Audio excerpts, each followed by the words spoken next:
Bonjour et bienvenue dans ce format qui répond aux questions. Aujourd'hui, la question est: est-ce que les créateurs des Tortues Ninja ont participé à l'écriture de la série de 1987? Pour répondre à cette question, je vais citer beaucoup Peter Laird, l'un des co-créateurs des Tortues Ninja. Des citations qui ont été mentionnées dans son blog au fil du temps. Le 10 février 2012, 4 questions lui ont été posées sur le sujet. Première question: avez-vous des souvenirs lorsque vous et Kevin avez reçu pour la première fois les scripts des 5 épisodes pilotes de la série Fred Wolf? Avez-vous fait des suggestions pour l'histoire? Je n'ai pas beaucoup de souvenirs précis de l'obtention de ce premier lot de scripts, mais je pense que nous n'avons peut-être vu aucun avant notre première visite dans les bureaux de Mukurami Wolf en Californie. Une chose dont je me souviens très clairement, c'est d'avoir rejeté ce que Kevin et moi considérions tous les deux comme une idée ridicule avancée par Wolf, ou quelqu'un qui écrivait pour lui. À la fin des premiers épisodes, les tortues prenaient le relais du Technodrome et le transforment en leur repère. Le 16 février 2012, il rajoute pourquoi il a refusé cette idée. C'était essentiellement parce que cette horreur géante, roulante et bruyante comme le Technodrome ne correspondait pas du tout à la nature calme et secrète du « cachons-nous de la vue du public » des Tortues et Splinter. Voici la deuxième question posée le 10 février 2012. Avez-vous eu des contacts avec David Weiss, Fred Wolf ou d'autres membres de l'équipe créative? Au début, oui, mais pas tellement au fur et à mesure que la série avançait. La troisième question: avez-vous des souvenirs d'avoir lu un scénario de temps en temps? C'est un point sensible pour moi que même si nous avions techniquement approuvé le scénario, en réalité, nous avons fini par être exclus du processus dès le début.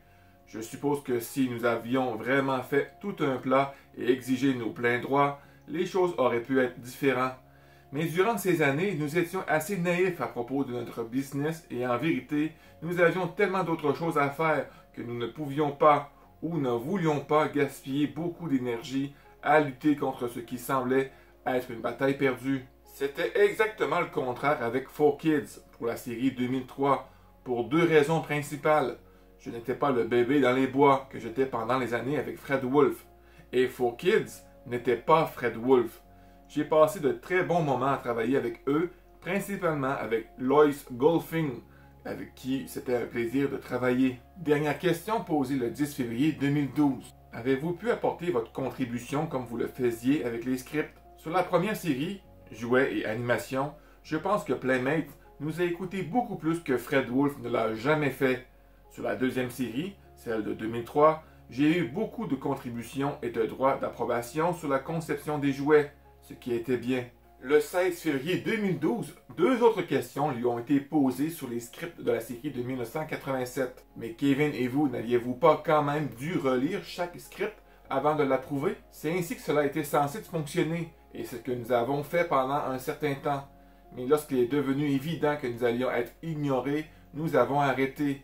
Comme je l'ai déjà dit, si nous avions été plus attentifs à la manière dont les affaires se déroulent, nous aurions très probablement pu dénoncer et être écoutés. Mais nous ne l'avons pas été et nous ne l'avons pas fait. C'est triste à dire. En tout cas, c'était une expérience éducative. Y a-t-il quelque chose dans le dessin animé de Fred Wolf auquel vous auriez aimé ne pas dire oui? En gros, tout est douloureusement stupide et ou grossièrement idiot. Un exemple qui me vient à l'esprit est l'aimant antique. Pas un vieil aimant, mais un aimant qui attire les antiquités qui figuraient dans un épisode. Il n'y avait pas que des choses auxquelles nous avions dit oui. Il y avait beaucoup de choses auxquelles Kevin et moi avions dit non. Et nous avions simplement été ignorés. Le 21 février 2012, il mentionne sa relation entre lui et Fred Wolf. Je ne peux pas vraiment dire grand-chose sur Fred Wolf, ni savoir si quelqu'un qui a travaillé avec lui a quelque chose de positif à dire sur lui. Je ne sais pas s'il est qualifié de farfelu. Je sais que j'ai eu des problèmes avec lui et que je n'ai pas tiré de grand plaisir à être en compagnie avec lui et sa compagnie.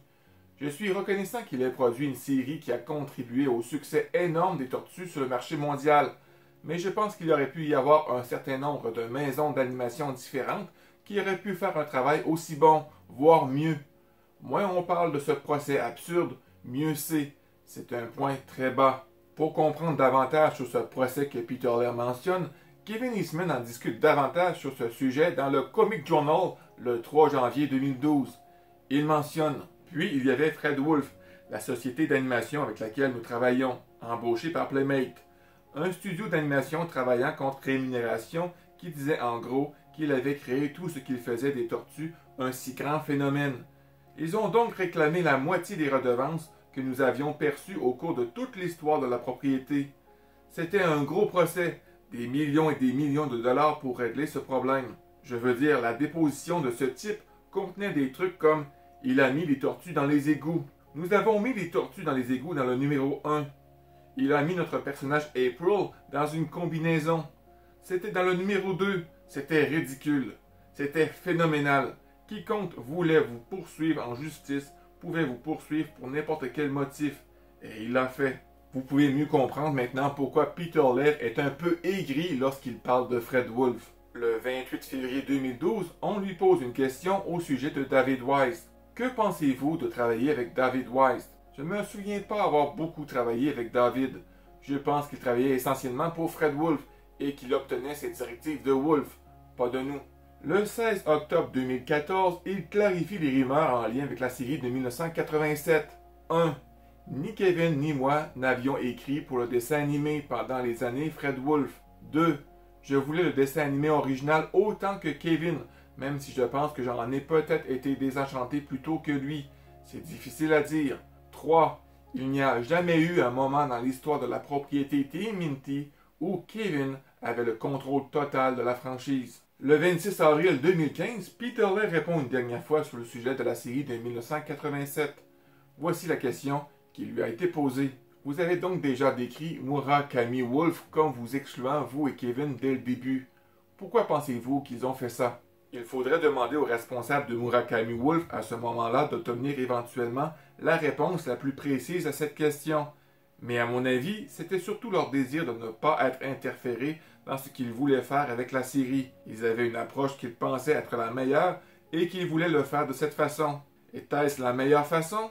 Eh bien, l'émission a eu beaucoup de succès, mais elle aurait pu être encore plus réussie si notre contribution avait été prise en compte, ou cela aurait pu être moins réussi.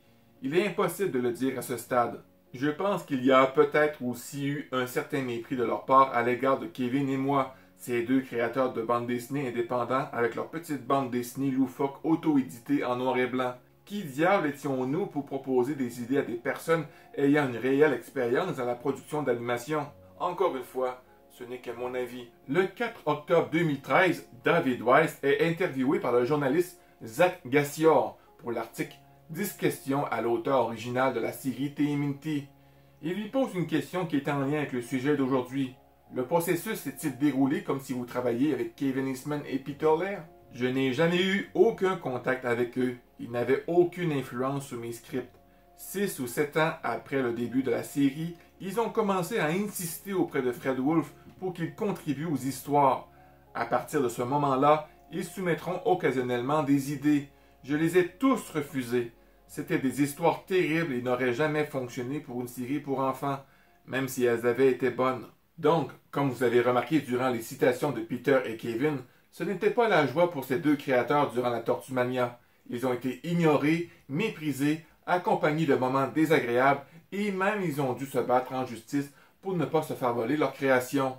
Maintenant, je comprends mieux pourquoi Peter Laird et Kevin Eastman n'apprécient pas très bien la série de 1987. En conclusion, les créateurs des Tortues Ninja ont jamais pu participer de quelque façon que ce soit à l'écriture des épisodes de la première série. La vidéo se termine ici, j'espère avoir bien répondu à votre question. Je vous laisse le soin de mettre un pouce bleu, de commenter et de partager cette vidéo à tous ceux que vous connaissez qui adorent cette franchise, tout comme moi. D'après YouTube, vous êtes plusieurs d'entre vous à regarder les vidéos sans être abonnés. Alors, je t'invite à t'abonner si ce n'est pas encore fait. Sur ce, mon ami, je te souhaite une excellente journée. Sois prudent parce que tu es vraiment important et on se revoit très bientôt. Bye bye.